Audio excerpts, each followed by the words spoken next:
Ya, semua sehat selalu ya. Guys, menjelang mainnet, banyak sekali info mengenai Peanut World, baik itu dari core team sendiri maupun dari para pionir. Nah, kali ini ada beberapa pertanyaan klasik yang masih saja beredar di lingkungan para pionir guys. Pertanyaan apakah itu? Yang pertama, banyak pertanyaan, jika Pi harganya mahal, terus siapa yang akan membayar koin Pi kita? Nah, dari sini muncul dua pertanyaan, yaitu siapa yang akan membayar koin Pi kita nanti? Dan yang kedua, apakah benar koin Pi mahal?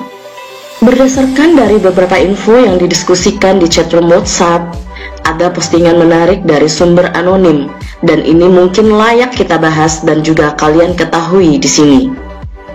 Yuk, kita bahas secara tuntas. Namun sebelum itu, silahkan klik like, subscribe, dan share ke semua sosmed kalian, dan jangan di skip-skip agar kalian bisa mengambil informasi secara utuh. Oke yuk, langsung saja kita simak bersama. Siapakah yang akan membayar Pi saat open mainnet? Untuk memudahkan pemahaman, saya coba jelaskan dari yang ada di negara kita, yang berdasar pada ilmu ekonomi. Sebagai contoh, pemerintahan kita menentukan harga dasar gabah melalui bulog.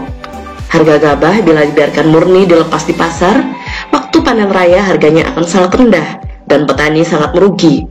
Gak nyucuk dengan modal yang harus dikeluarkan.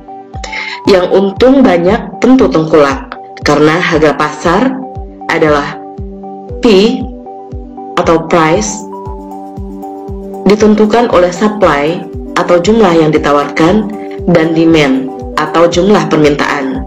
Jadi S dan D ini yang menentukan P atau harga di pasar bebas. Nah, Bulog mendapat tugas untuk mengatasi masalah harga ini untuk melindungi petani supaya nggak rugi. Tetap ada semangat untuk bertani dan masyarakat masih mampu membeli beras dan tengkulak pun masih mendapat untung. Karena itu diterapkan harga dasar gabah sama pemerintah melalui Bulog. Setelah ada ketentuan harga, terus siapa yang membeli gabah?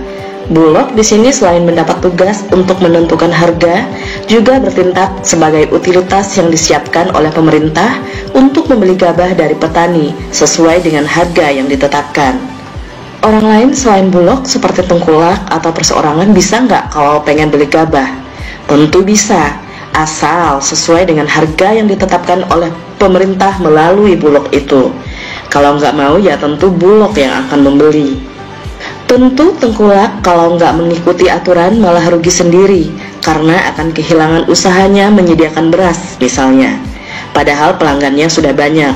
Jadi dalam hal ini, pembeli gabah dengan harga dasar gabah yang telah ditetapkan tersebut tentu Bulog yang utama sebagai utilitas yang disiapkan oleh pemerintah. Pengusaha penjual beras juga orang-orang yang mau beli gabah dengan harga yang sudah ditetapkan tersebut. Sehingga harga dasar tercapai, petani masih untung dan masih bersemangat untuk bertani, pengusaha yang bisnis beras masih untung dan masih terjangkau pula harganya untuk bisa dibeli berasnya oleh masyarakat atau konsumen. Bagaimana dengan koin Pi yang akan ditentukan harganya oleh core team saat open mainnet? Bisakah berharga mahal dan siapakah yang akan membelinya? Saya kira dari gambaran di atas sudah bisa sedikit difahami siapa pembeli koin Pi dan bisakah ditetapkan dengan harga mahal.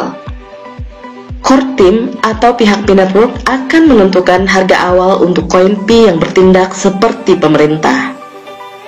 Tapi core team menyediakan utilitas di awal nggak hanya satu seperti hanya Bulog itu.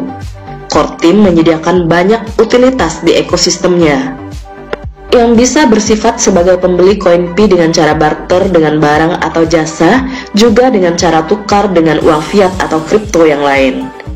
Selain itu juga, core team tentu juga punya sponsor dan pendukung keuangan untuk modal bila harus membeli koin Pi. Sebagai gambaran, Elon Musk sudah mengucurkan dana untuk beli Pi 1,5 triliun dolar. Selain itu, Amazon juga marketplace lain sudah siap dengan harga tersebut. Exchanger yang sudah siap beli koin Pi dan berada di ekologi Pi juga sudah ada. Juga utilitas yang lain seperti P2Go dan lain-lain, mereka di open mainnet sudah siap serempak semua terima transaksi dengan koin Pi sesuai dengan harga yang ditetapkan core team saat open mainnet. Kalau ada yang jual lagi Pi-nya, tentu core team sudah siap dengan mengucurkan modalnya.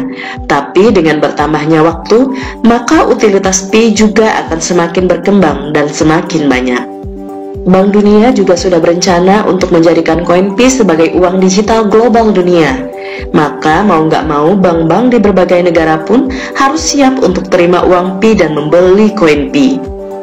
Ini juga karena adanya fungsi koin Pi sebagai koin transaksi yang simple, cepat, dan faktor keamanannya juga sifat transparansinya membuat sangat diperlukan untuk transaksi yang besar.